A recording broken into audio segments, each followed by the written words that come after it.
तो आज के वीडियो में मैंने ऐसे कैरेक्टर्स को नहीं लिया है जो कि ऑलरेडी मार्वल की मूवीज में सुपर हीरोज हमें दिख चुके हैं। मैंने बस ऐसे कैरेक्टर्स को लिया है जो कि फ्यूचर में हमें दिखने वाला है, जो कि मार्वल के नेक्स्ट सागा में मार्वल की स्टोरी लाइन को लीड करेंगे। कुछ ऐसे सुपर हीरोज जो कि बिल्कुल फ्रेश है। मैंने विलन्स को भी नहीं लिया है, साइड कैरेक्टर्स को भी नहीं लिया है, और हाँ ऐसे ही सुपर हीरोज को लिया है जिनकी आने की पॉसिबिलिटी काफी ज्यादा है। इनमें से कुछ कैरेक्टर्स के नाम के टाइटल्स तो ऑलरेडी अनाउंस हो चुके हैं, उनके ऊपर सीरीज और मूवीज प्लान हो चुकी है, और हाँ कुछ कैरेक्टर्स को तो ऑलरेडी हम ट्रेलर्स में भी देख चुके हैं। तो चलिए बढ़ते हैं हमारे पहले कैरेक्टर के ऊपर। Number 1, Shang-Chi. तो Shang-Chi and the legend of 10 rings Marvel के नेक्स्ट फेज की सबसे पहली मूवी थी, और हाँ शेंग-ची कॉमिक में ऐसा कोई पॉपुलर कैरेक्टर नहीं है, तो मुझे इस मूवी को लेकर ज्यादा एक्सपेक्टेशन भी नहीं थी। और जब ये मूवी अनाउंस हुई थी तब मुझे शेंग-ची के कैरेक्टर को लेकर ज्यादा आइडिया भी नहीं था। पर मार्वल ने जिस तरीके से शेंग-ची की मूवी को बनाया है, पूरी एक्शन से भरी हुई, जो कि एक बिल्कुल नए एरिया को एक्सप्लोर करती है, वो भी मार्वल की थीम को मेंटेन करते हुए, वो काफी अच्छा था। और अगर आपने अभी तक शेंग-ची मूवी नहीं देखी तो आई वुड रियली सजेस्ट कि अभी जाइए और थिएटर्स में Shang-Chi and the legend of 10 rings देखिए, क्योंकि इसके मिड क्रेडिट सीन में जिस तरीके से शेंग-ची का इंटरेक्शन कैप्टन मार्वल और हल्क और वोंग के साथ हुआ है, और हाँ इसी के साथ साथ मार्वल ने शेंग-ची को न्यूएस्ट अवेंजर डिक्लेयर किया है, तो ये चीज मेक श्योर करती है कि शेंग-ची आने वाली मूवीज में अवेंजर्स की टीम का भी पार्ट होने वाला है। तो शेंग-ची की स्टोरी अभी तो काफी लंबी है और इस कैरेक्टर की जर्नी देखने में काफी मजा भी आने वाला है। Number 2, black night and Cersei. तो इटर्नल्स के ट्रेलर में आपने सर्सी के कैरेक्टर को तो नोटिस किया ही होगा। हम ट्रेलर में ही सर्सी को नई चीजों को एक्सप्लोर करते हुए, अपने मैजिक का यूज करते हुए और लोगों से बात करते हुए देख सकते हैं। पर आपको ये पता नहीं होगा कि ब्लैक नाइट नाम का एक कैरेक्टर भी इस मूवी का पार्ट होने वाला है।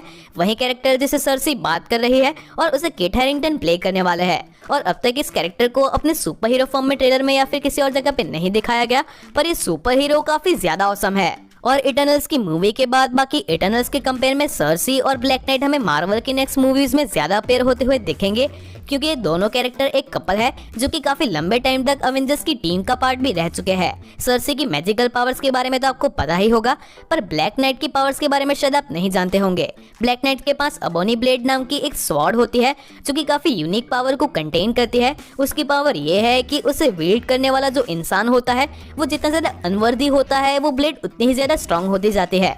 तो इतने कूल कैरेक्टर को मार्वल की नेक्स्ट मूवीज में देखने के लिए मैं तो काफी एक्साइटेड हूँ। और हाँ ब्लैक नाइट मार्वल की कॉमिक्स का भी एक पॉपुलर कैरेक्टर है, और अब तक तो हमें ब्लैक नाइट को अपनी सुपर हीरो पावर्स के साथ नहीं दिखाया गया, तो ऐसा हो सकता है कि इटर्नल्स मूवी में उसे पावर्स मिले, यानी कि उसके ओरिजिन को हमें इटर्नल्स मूवी में दिखाया जाए, और फिर जाके मार्वल इस कैरेक्टर को लेकर कोई सोलो मूवी या फिर सीरीज अनाउंस कर सकता है। नंबर 3, इकारिस। तो इस लिस्ट में मैंने कोशिश की है कि मैं आपको इन कैरेक्टर्स को उसी ऑर्डर में बताऊं जिस ऑर्डर में ये कैरेक्टर्स हम एमसीयू को ज्वाइन करते हुए दिख सकते हैं। और हमने बात की इटर्नल्स की, सर्सी और ब्लैक नाइट की, तो चलिए बात करते हैं इकारिस की, क्योंकि इटर्नल्स के ट्रेलर में इकारिस ऐसा कैरेक्टर है जिसने सबका ध्यान अपनी ओर खींचा है, और इस कैरेक्टर को एक तरीके से आप मार्वल का सुपरमैन भी कह सकते हैं।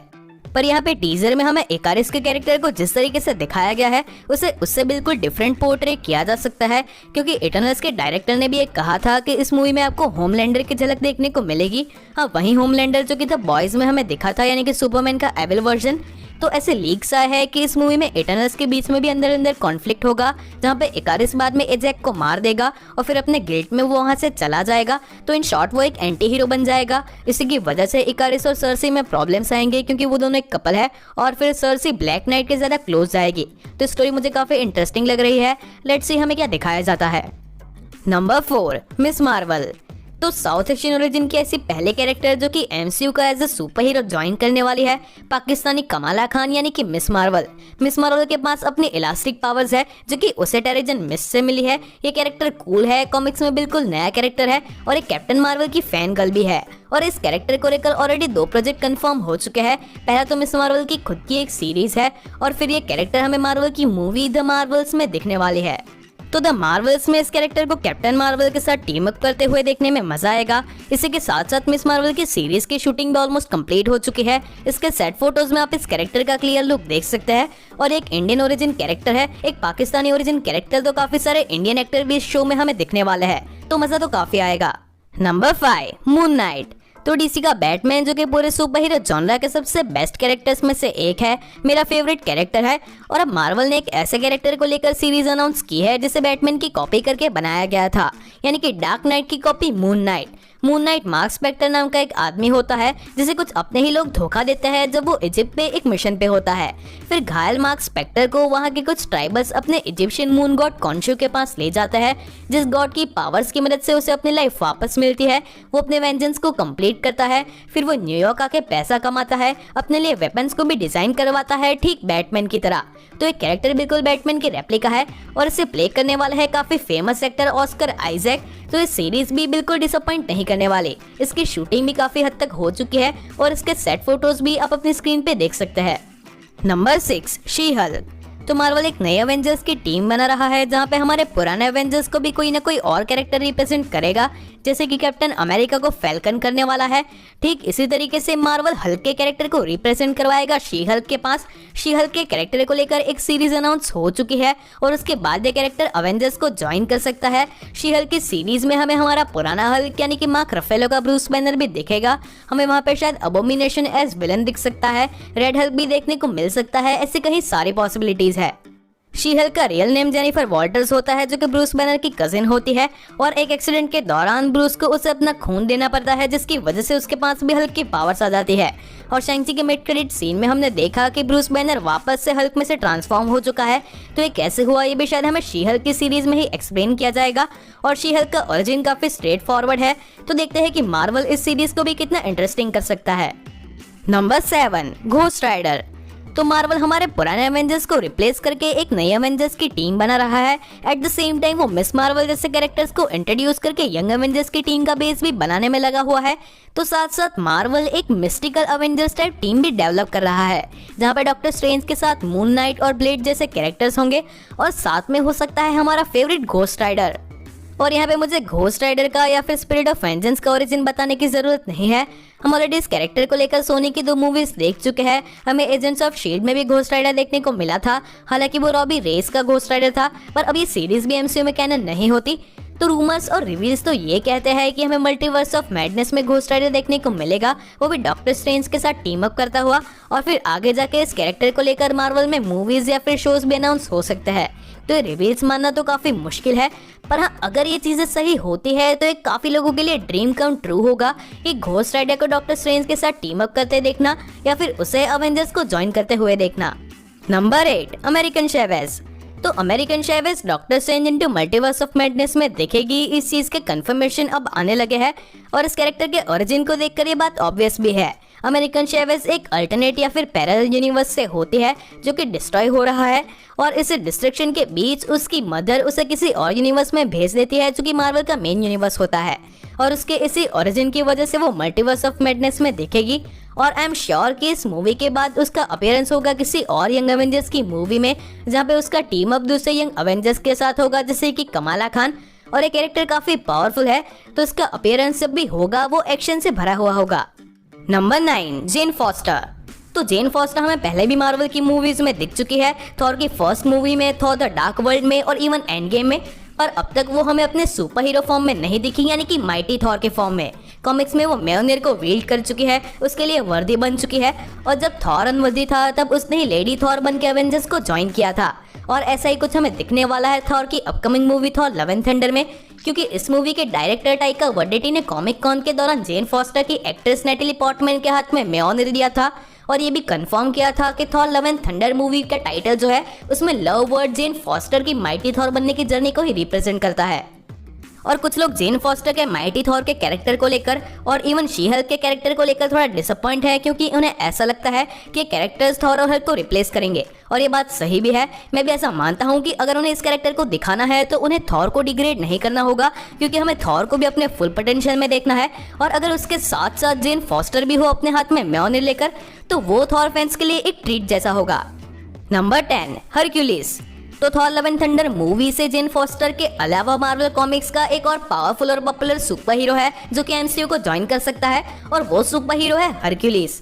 क्योंकि ऐसे काफी स्ट्रॉन्ग सोर्सेज से लीक भी आए थे कि इस मूवी में हमें हरक्यूलिस दिखेगा। ऐसे रूमर्स भी थे, क्योंकि इस मूवी का villain God the God butcher gods को हंट करता है, तो और भी कहीं सारे गॉड्स हमें देखने को मिलेंगे। फिर तो न्यूज भी आने लगे, जैसे कि एक एक्टर ने रिवील किया कि वो ज़्यूस का रोल प्ले कर रहे हैं, यानी कि हरक्यूलिस के फादर का। फिर ऐसे न्यूज आए कि मार्वल शायद हेनरी कैविल को अप्रोच कर रहा है हरक्यूलिस के कैरेक्टर को प्ले करने के लिए। तो ऐसे कहीं सारे इनडायरेक्ट कंफर्मेशन मिलने लगे हैं। और हाँ, हरक्यूलिस का कैरेक्टर काफी ऑसम है। वो बिल्कुल हल्क और थॉर की तरह ही अवेंजर्स का फ्यूचर का पावर हाउस बन सकता है। तो मैं भी इस कैरेक्टर को देखने के लिए एक्साइटेड हूँ। Number 11, Adam warlock. तो आप सबको guardians of the Galaxy volume 2 का वो एंड क्रेडिट सीन याद ही होगा, जहाँ पे एक ककून में एडम वॉरलॉक को प्रिपेयर किया जा रहा था, या फिर ऐसा कह सकते हैं कि उसे बर्थ दिया जा रहा था। और एडम वॉरलॉक की यही स्टोरी कंटिन्यू हो गई guardians of the Galaxy volume 3 में, और उसे लगाया तो गया है गार्डियंस ऑफ द गैलेक्सी को मारने के लिए, पर इवेंचुअली शायद वो इसी टीम को ज्वाइन करेगा। एडम वॉरलॉक कॉस्मिक स्केल पे काफी पावरफुल सुपर हीरोज में से एक है, और मुझे तो ऐसा लगता है कि वो मार्वल के सबसे इंटरेस्टिंग सुपर हीरो में से एक गिना जाना चाहिए। और इसी हीरो की स्टोरी हमें दिखाई जाएगी, और शायद हमें उसका ट्रांसफॉर्मेशन दिखाया जाएगा कि किस तरीके से वो इवेंचुअली इस टीम को ज्वाइन करता है, जो देखना अगेन इंटरेस्टिंग होगा। नंबर 12, नोवा। तो guardians of the Galaxy volume 3 से एडम वॉरलॉक के अलावा भी एक सुपर हीरो है जिसका राइज सिनेमैटिक यूनिवर्स और बिग स्क्रीन पे होने वाला है, और वो सुपर हीरो है नोवा। तो कॉमिक्स में रिचर्ड राइडर के नोवा की स्टोरी कुछ ऐसी होती है कि जेंडार के डिस्ट्रक्शन के साथ वो आखिरी बचा हुआ कॉप मेंबर होता है। तो जेंडार का सुप्रीम इंटेलिजेंस अपने आप को उसके हेलमेट में ट्रांसफर करता है, जिससे उसे पावर्स मिलती है। और मूवीज में भी थैनोस ने पावर स्टोन को लेने के लिए जेंडार को डिस्ट्रॉय कर दिया, तो इस स्टोरी को मूवीज में भी फॉलो किया जा सकता है। पर मे बी इस बार वो रिचर्ड राइडर का नहीं बल्कि सैम अलेक्जेंडर का नोवा हो, जो कि अर्थ से बिलोंग करता है, कंपैरेटिवली एक यंग कैरेक्टर है, और वो अर्थ पे था इसीलिए बच गया, और सुप्रीम इंटेलिजेंस अपने आप को उसी के हेलमेट में अपलोड करेगा। और हाँ, ऐसा भी कहा जा रहा है कि गार्डियंस ऑफ द गैलेक्सी की थर्ड मूवी इस टीम की आखिरी मूवी है, और फिर बचे हुए मेंबर्स नोवा के सोलो मूवी में दिखेंगे। नोवा के कैरेक्टर को लेकर सोलो मूवीज भी प्लान की जा चुकी है, और इवेंचुअली ये कैरेक्टर भी यंग एवेंजर्स को ज्वाइन करेगा, जो कि इस टीम के लिए एक अच्छा एडिशन होगा। Number 13, blade. तो ब्लेड अगेन एक ऐसा कैरेक्टर है जो कि आने वाले मिस्टिकल एरा में मार्वल को ज्वाइन करेगा। और हाँ, ब्लेड मार्वल की कॉमिक्स का भी एक वेल नोन कैरेक्टर है। इतना वेल नोन कैरेक्टर की मार्वल की मूवीज बनी थी, उससे पहले ब्लेड के कैरेक्टर को लेकर एक ट्रायोलॉजी बन चुकी है। ये मूवीज पुरानी है पर अच्छी है, और अब मार्वल ने इस कैरेक्टर को लेकर एक मूवी अनाउंस कर दी है, जो कि बिल्कुल फ्रेशली इस कैरेक्टर को एमसीयू में इंट्रोड्यूस करेगी। पर अगेन यहाँ पे ब्लेड का रोल वही महर्षला अली प्ले करने वाला है जिन्होंने पुरानी ट्रायोलॉजी में ब्लेड के रोल को प्ले किया था। और बिल्कुल शैंग-ची की तरह ही ब्लेड भी अपने इंट्रोडक्शन के साथ एमसीयू में एक नई थीम को लेकर आएगा, जिसमें हमें वैम्पायर्स और पैरानॉर्मल क्रीचर्स देखने को मिलेंगे। और हाँ, देयर आर अनाउंसमेंट्स कि मार्वल अपने कॉमिक्स की मिडनाइट सन्स टीम को एमसीयू में ला रहा है, और इस टीम के मेंबर्स है doctor strange, moon knight, blade, ghost rider, daredevil और पनिशर। तो अगर ये टीम एमसीयू में आ रही है तो मार्वल अपने मिस्टिकल साइड की ओर हेवीली फोकस करने वाला है। Number 14, fantastic four. तो मार्वल ने फैंटास्टिक फोर की टीम को लेकर भी मूवी अनाउंस कर दी है। अब इसकी रिलीज डेट तो कंफर्म नहीं की गई, पर ब्लेड की तरह ही वो शायद 2023 के एंड में या फिर 2024 में हमें देखने को मिलेगी। और हाँ, स्पाइडरमैन के कैरेक्टर की तरह ही फैंटास्टिक फोर की भी घर वापसी हो चुकी है, क्योंकि मार्वल और फॉक्स की डील कंप्लीट हो चुकी है। और यहाँ पे मुझे फैंटास्टिक फोर को तो एक्सप्लेन करने की जरूरत नहीं है, ये टीम है ही ऑसम। और साथ में हमें देखने को मिलेंगे और भी कई सारे कैरेक्टर्स जो कि इस टीम के साथ एसोसिएटेड है, जैसे कि Galactus, silver surfer, doctor Doom और भी कई सारे कैरेक्टर्स। Number 15, iron heart. तो आयरन हार्ट के कैरेक्टर को लेकर भी मार्वल ने एक टाइटल अनाउंस किया है, जो कि एक सीरीज होने वाली है। आयरन हार्ट रिरी विलियम्स नाम की एक लड़की होती है जो कि आयरन मैन के सूट को रेप्लिकेट करती है। यही कैरेक्टर एमसीयू के फ्यूचर में टोनी की आर्मर की लेगेसी को कंटिन्यू करेगा, वो यंग एवेंजर्स को भी ज्वाइन करेगी। और इस सीरीज में हमें आयरन मैन की डॉटर मॉर्गन स्टार्क दिखेगी। आयरन मैन 3 का वो लड़का दिखेगा जिसका नाम हार्ली कीनर है, जो कि टोनी के फ्यूनरल में भी हमें दिखा था, और शायद वो आयरन लेड नाम के एक सुपर हीरो को प्ले करेगा। ऐसा लग रहा है कि वॉर मशीन के कैरेक्टर को फोकस में रख के जो आर्मर वॉर्स नाम की सीरीज बनने वाली है, आयरन हार्ट की सीरीज उससे भी काफी कनेक्टेड होगी। ऐसे हैवी स्पेकुलेशंस है कि इस सीरीज में टोनी स्टार्क को as a artificial intelligence resurrect किया जाएगा। तो भाई चीजें तो बड़े स्केल पे प्ले आउट करने वाली है। तो इस वीडियो को तो यहीं पे खत्म करते हैं। और हाँ, अवेंजर्स एंड गेम के वक्त कहीं सारे लोगों ने ऐसा सोचा था, इंक्लूडिंग मी, कि एंड गेम शायद अवेंजर्स की टीम का भी एंड होगी, पर ये बात पूरी तरीके से गलत है। एक्चुअली ये तो बस बिगिनिंग है एक नए ग्रेटर यूनिवर्स का, जहाँ पे हमें न्यू अवेंजर्स दिखाए जाएंगे, जिसमें हमारे पुराने अवेंजर्स के साथ falcon, she Hulk, gen foster, शैंग-ची जैसे नए अवेंजर्स होंगे। हमें मिस्टिकल अवेंजर्स जैसी टीम भी दिखाई जाएगी, जैसे कि मैंने आपको कहा कि मिडनाइट सन, जिसमें ghost rider, blade, moon knight जैसे कैरेक्टर्स होंगे। हमें यंग अवेंजर्स दिखाए जाएंगे, जिसमें हमें वीकन और स्पीड जैसे कैरेक्टर्स, साथ में मिस मार्वल, नोवा और भी कई कैरेक्टर्स हैं जिनके बारे में क्लैरिफिकेशन नहीं है, जैसे कि माइल्स मोरालेस या फिर ऑसम हल्क। वैसे ऐसे ही 3 कैरेक्टर्स के बारे में मैंने एक वीडियो में डिस्कस किया है, वीडियो आपको एंड स्क्रीन के ऊपर मिल जाएगा। तो और भी कहीं कैरेक्टर्स, कहीं टीम देखनी बाकी है और अवेंजर्स का फ्यूचर तो अभी ही ब्राइट है। So that is it for today guys. अगर आपको आज का वीडियो अच्छा लगा हो तो इसे लाइक कीजिए, शेयर कीजिए और अगर यहाँ पे नए हो तो इस चैनल को सब्सक्राइब कर दीजिए। तो चलिए मिलते हैं हमारे अगले वीडियो।